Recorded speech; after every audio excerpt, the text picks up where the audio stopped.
Morning স্বাগতম জনাইছোঁ সুকাশ ব্লগৰ অন্য এটা ব্লগলৈ আৰু আকৌ এবাৰ মোৰ ফালৰ পৰা সকলোকে ৰঙালী বিহুৰ শুভেচ্ছা জনালোঁ। আজি হৈছে গৰু বিহু। আমাৰতো গৰু নায়েই বাৰু, এইবিলাক আপোনালোকক দেখুৱাব নোৱাৰিম। আজি গৰুক গা ধুওৱা হয়, নতুন নতুন বগা দিয়া হয়, সেইবোৰতো দেখাব নোৱাৰিমেই যিহেতু আমাৰ গৰু নাই।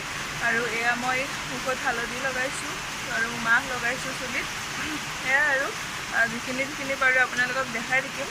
আৰু এয়া বহুত বৰষুণ দি আছে, বহুত ডাঙৰ বৰষুণে দিছে। মোৰ আৱাজটো আপোনালোকে শুনা নাপাবও পাৰে, তাৰ কাৰণে ক্ষমা কৰিব। তেনেহ'লে ভিডিঅ'টি চাই থাকিব, দিনটো কি হয় আপোনালোকক দেখাই থাকিম। হাই ফ্ৰেণ্ডছ, ৰাতিপুৱাৰ পৰা এতিয়া এই ভ্লগটো কৰিবলৈ লৈছোঁ। ৰাতিপুৱা গা ধুই আহি ইটো কামত ব্যস্ত হৈ গ'লোঁ। জানেইতো বিহুৰ দিন, সকলো কামত ব্যস্ত, সেয়ে মই ভ্লগ বনাব পৰা নাই। ৰাতিপুৱা ভাত নবনালোঁ, ৰাতিপুৱা পিঠা খালোঁ, চাহ খালোঁ গোটেইকেইটাই। আৰু এতিয়া দুপৰীয়া হ'ল, ভাত বনাবলৈ আহিছোঁ। এয়া দালি বহাইছোঁ আৰু এয়া মাছ ভাজি আছোঁ। এতিয়া ৰ'দ দিলে বাৰু, ৰাতিপুৱা বৰষুণ দি আছিল। যি পাৰোঁ দেখাই থাকিম, ভিডিঅ'টি চাই থাকিব।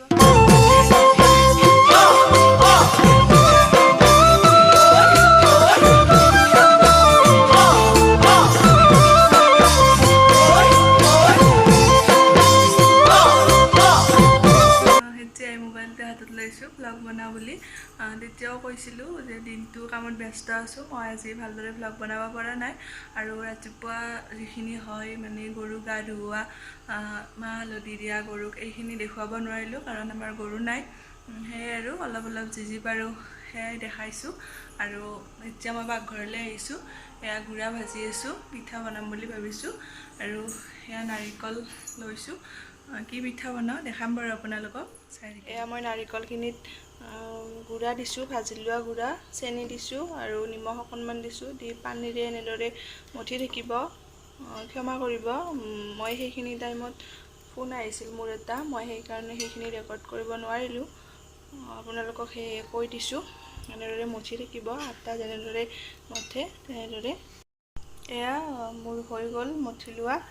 এতিয়া এনেদৰে অলপ লৈ এনেকুৱাকৈ বনাব। আপোনালোকৰ ইচ্ছা, আপোনালোকে যেনেদৰে বনাই, গোলকৈও বনাব পাৰে, দীঘলীয়াকৈও বনাব পাৰে। মই এনেদৰে দীঘলকৈ বনাইছোঁ। এনেদৰে গোটেইখিনি বনাই ল'ব। এইফালে মই কেৰাহীত পানী উতলিবলৈ দিছোঁ। মই যিটো কেৰাহীত গুড়া ভাজিছিলোঁ সেই কেৰাহীটোতে দিছোঁ। এইখিনি পানীখিনি এনেদৰে উতল হোৱাৰ পিছত এইখিনি এনেদৰে এটা এটাকৈ বহাই দিব। এনেদৰে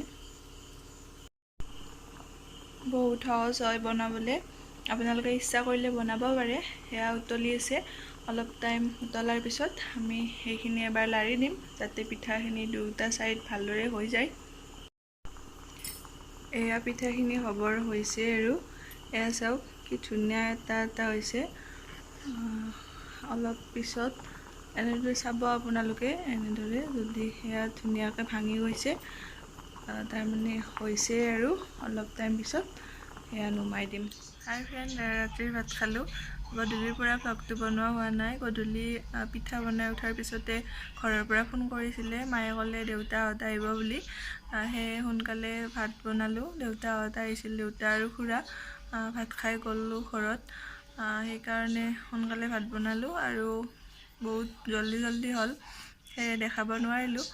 এতিয়া ভাত খালোঁ আৰু আজিৰ দিনটো মই এনেদৰেই পাৰ কৰিলোঁ। যিখিনি পাৰোঁ আপোনালোকক দেখাইছোঁ অলপ। আজিৰ দিনটো এনেকৈয়ে গ'ল। এইটো ভিডিঅ' মই এইখিনিতে এড কৰিম বুলি ভাবিছোঁ। যদি ভিডিঅ'টি চাই ভাল পাইছে তেনেহ'লে লাইক কৰিব, কমেণ্ট কৰিব, লগতে চেনেলটো ছাবস্ক্ৰাইব কৰিব।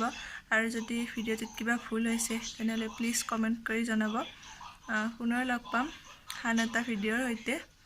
তেতিয়ালৈ বাই বাই, শুভৰাত্ৰি।